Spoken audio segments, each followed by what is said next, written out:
Welcome to another episode of the Plant-Based Jan Adventure Series. It's easy to eat healthy at home. I'm here to show you it can be done on the road too. We are so lucky today. The mountain is out.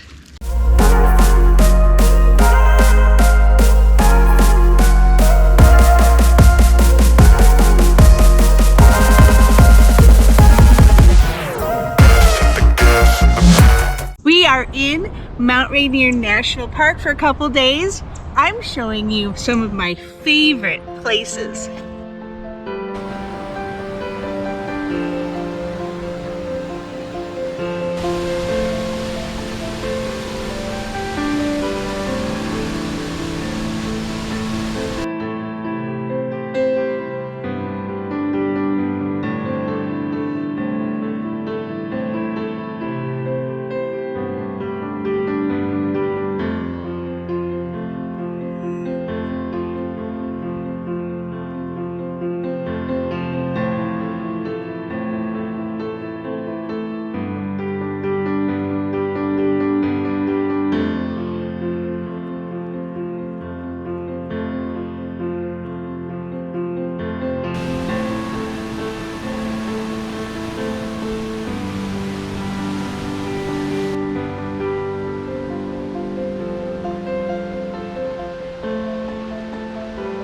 In the greater Seattle area, there's a saying that you may hear, and that is, the mountain is out.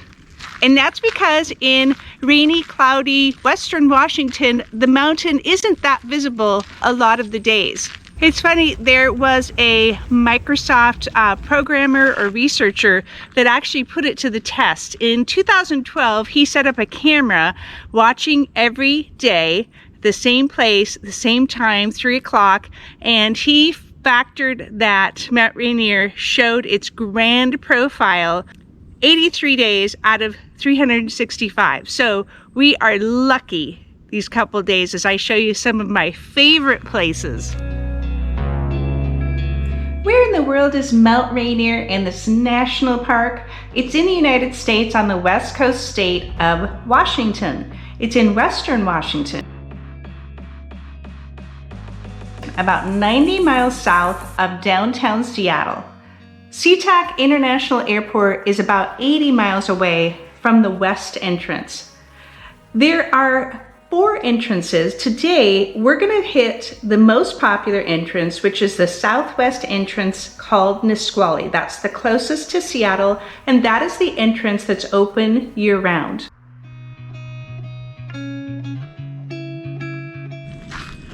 First up, we are on the road to paradise. Yeah, paradise. And the road is actually called Paradise Road. So appropriate that getting to paradise by way of Paradise Road is one of the most scenic roads in the park.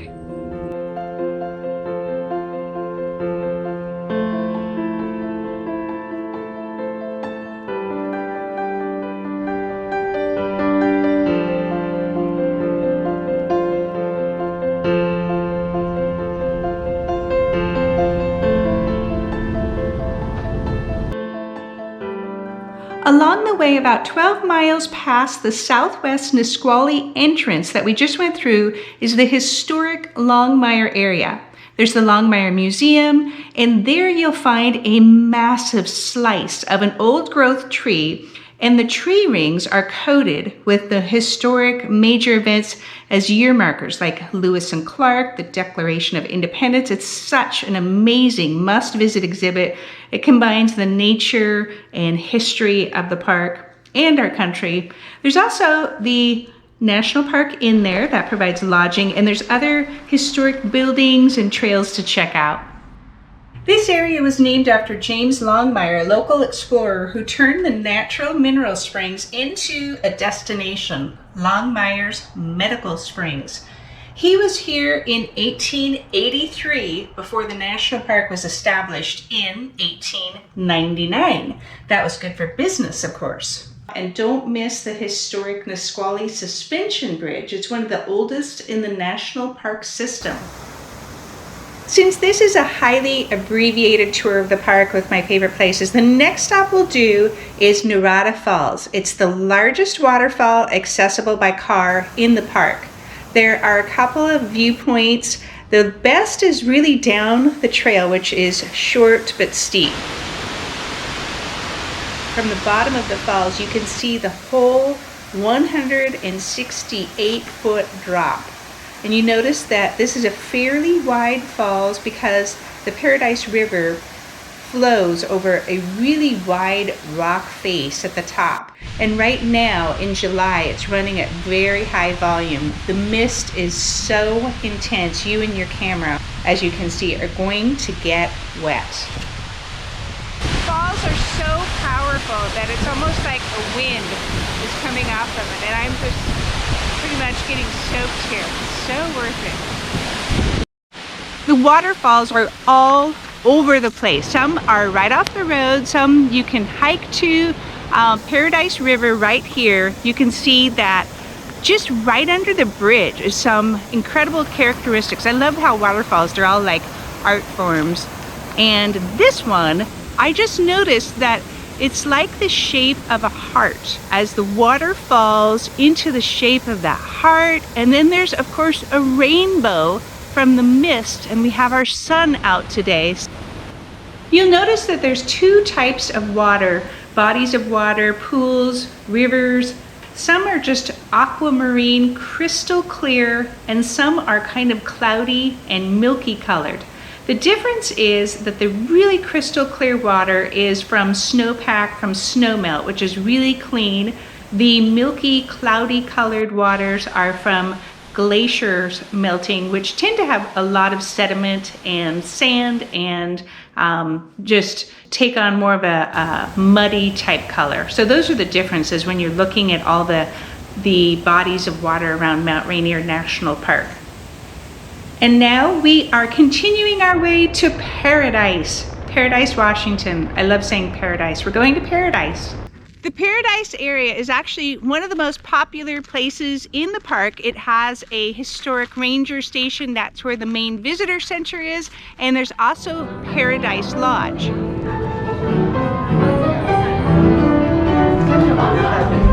It's on the south slope at about 5,400 feet elevation. That's less than half of the way up. The mountain is 14,410 feet. You'll find wildflowers and trails that take you up the mountain as far as you want to go.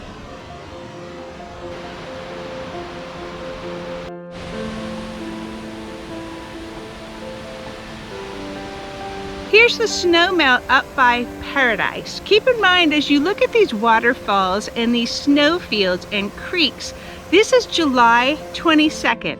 It's still quite muddy, and a lot of the areas and trails with steps become like their own water features.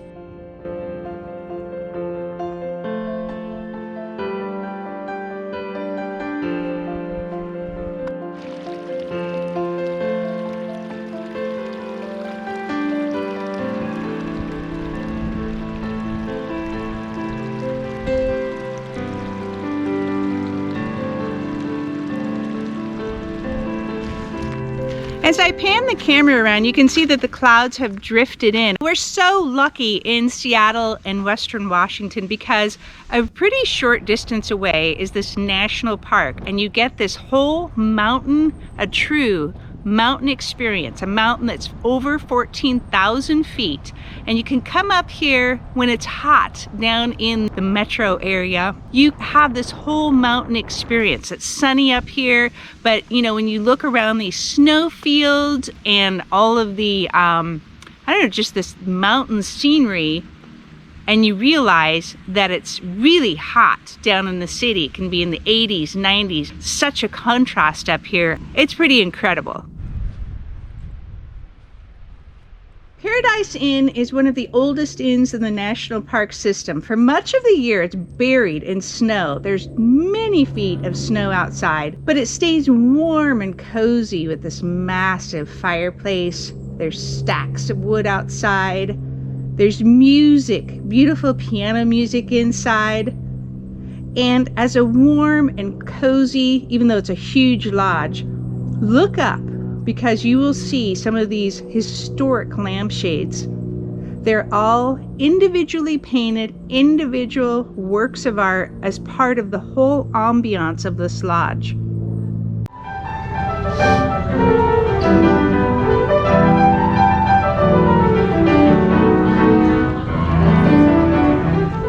Here are the hoary marmots. They are so cute. They're out in the summer months. They're not really afraid of people, but they do keep their distance. And we keep our distance. They're popping their heads up. They're hiking along the trails. They're common in the subalpine regions. They eat huge amounts of vegetation and they get quite fat, quite cute. And that's what allows them to hibernate for up to 9 months a year. Those layers of fat and that beautiful fur that they have. They're sometimes called whistlers. And if you hear some shrill whistling, you know that you're near some of these marmots. They use their whistling to warn each other about predators. We're not predators, but they don't like us that well either. Oh yeah, and they like the black catfish, and they came to within 2 feet of me before one last time I was there.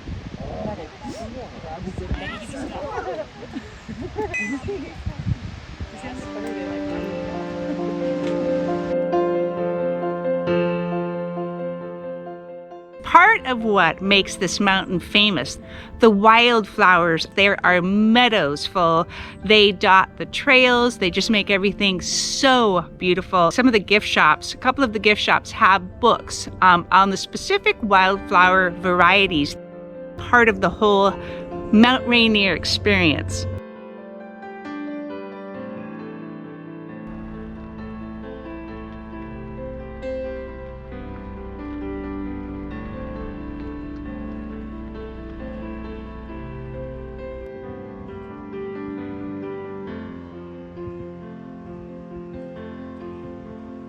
Now we're heading to Silver Falls. This is on the east side of the park near the Stevens Canyon entrance. This is one of my must visits, especially now in July when the water volume is intense.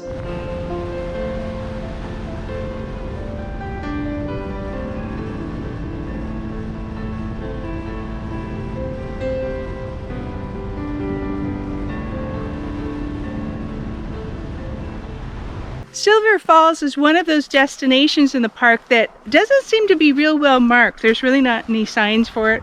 Here's the parking lot. It's off of 123. Call it a parking lot. It's enough room for maybe 12 cars off of this. It's just kind of a bump out here.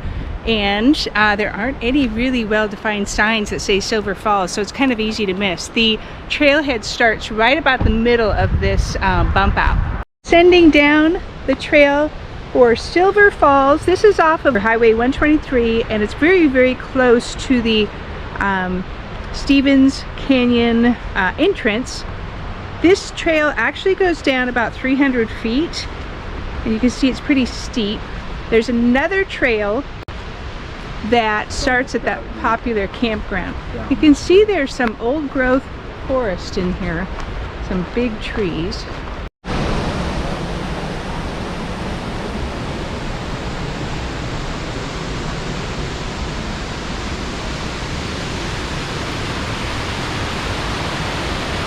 The setting is surreal, especially in the sun. Again, all green and soft. There are just carpets of moss everywhere. The actual trail has a lot of character. There is a lot of planks, boardwalk type areas around these huge rocks. And then there's a bridge which spans the narrow canyon. So you can look either way down and see the water as it's rushing, and there's a lot of viewpoints for the waterfalls. The Ohanapecosh River, which is that crystal clear aquamarine color, drops 95 feet into a narrow canyon.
If you stay outside the park, there's a couple of small towns around with a lot of character. We're staying in Packwood. It's to the south of the park and it's on Scenic Highway 12.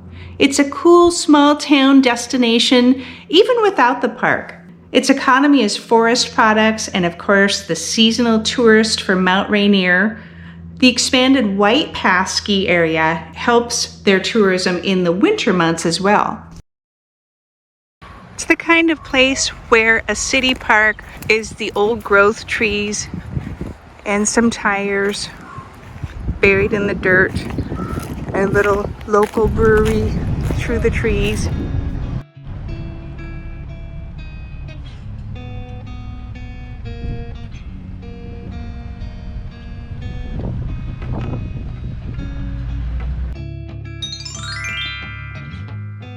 Here's a quick travel tip. Before I go, I always stock up on a few pre-cooked, shelf-stable foods.